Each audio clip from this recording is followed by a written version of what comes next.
Hello दोस्तों, राधे राधे। आज इस वीडियो में मैं भगवत गीता के बारे में कुछ बताना चाहती हूँ। चलिए इस वीडियो में देखते हैं वह क्या ऐसी चीज़ है जो अपनाने से अपने जीवन में सुखी और सभी दुखों को, वासना को ख़त्म कर बंधनों से मुक्त होकर अपने जीवन को सुखी और समृद्धि बनाया जा सकता है। चलिए वीडियो को शुरू करते हैं।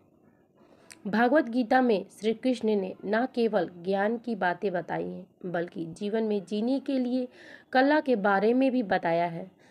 भगवान श्री कृष्ण ने अर्जुन को जो गीता का उपदेश दिया है वह हर मनुष्य के लिए प्रेरणा स्रोत साबित हो गया है। गीता में भगवान श्री कृष्ण अर्जुन को उपदेश देते हुए जो भी मनुष्य भागवत गीता का 18वें बातों को अपनाकर अपने जीवन में उतार लेता है वह सभी दुख से, वासना से, क्रोध, ईर्ष्या, लोभ, मोह से, लालच आदि बंधनों से मुक्त हो जाए। आइए जानते हैं कि भागवत गीता में 18 कौन सी वह बातें हैं।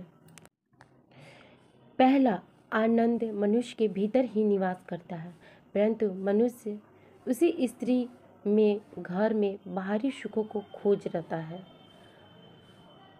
दूसरा, श्री कृष्ण कहते हैं कि भगवान उपासना केवल शरीर से ही नहीं बल्कि मन से करनी चाहिए। भगवान का वंदना इन्हें प्रेम बंधन में बांधता है। तीसरा है, मनुष्य की उपासना से ही उनके पूर्व जन्म का कारण होता है। चौथा है, इंद्रियों के अधीन होने से मनुष्य के जीवन में विकार और परेशानियां आती रहती हैं।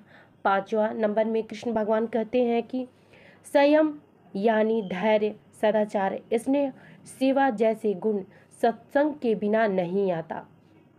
छठे में श्री कृष्ण कहते हैं कि मनुष्य को वस्त्र बदलने की आवश्यकता नहीं है, आवश्यकता हृदय की बदलने की है। सातवां, जवानी में जिसे ज़्यादा पाप किए हैं उसे बुढ़ापा में नींद नहीं आती। भगवान कहते हैं भगवान ने जिसे संपत्ति दी है उसे गाय अवश्य रखनी चाहिए।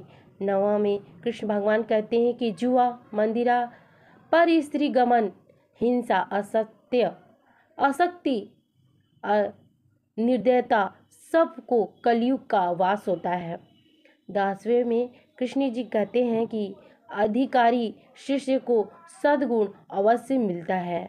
11वां में श्री कृष्ण कहते हैं कि मनुष्य को अपने मन को बार बार समझना चाहिए, ईश्वर के सिवा उसका कोई नहीं है, और साथ ही यह विचार करना चाहिए जिसका कोई नहीं होता है वह सिर्फ ईश्वर के अधीन होता है और ईश्वर ही उसका साथ देते हैं।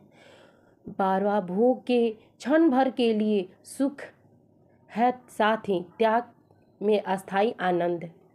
13, श्री कृष्ण कहते हैं कि ईश्वर की कृपा से मिलता है, परंतु कुसंगति में पड़ा मनुष्य के अपने ही हाथों में है। चौथा, लोभ और क्षमा पाप का माता पिता है, साथ ही लोभ पाप का बाप है। 5वां, श्री कृष्ण कहते हैं कि स्त्री का धर्म ही रोज तुलसी और पार्वती का पूजा करना। 16वां, मनुष्य को अपने मन और बुद्धि पर विश्वास नहीं करनी चाहिए क्योंकि वह बार बार मनुष्य को धोखा देते हैं। खुद को निर्दोष मानना बहुत बड़ा दोष होता है। 17, यदि पति पत्नी पवित्र जीवन बिताए तो भगवान भी पुत्र के रूप में उनके घर आने की इच्छा रखते हैं। 18वां, भगवान इन सभी कसौटियों पर सहकर आँच परख कर ही मनुष्य को बनाते हैं और अपनाते भी हैं।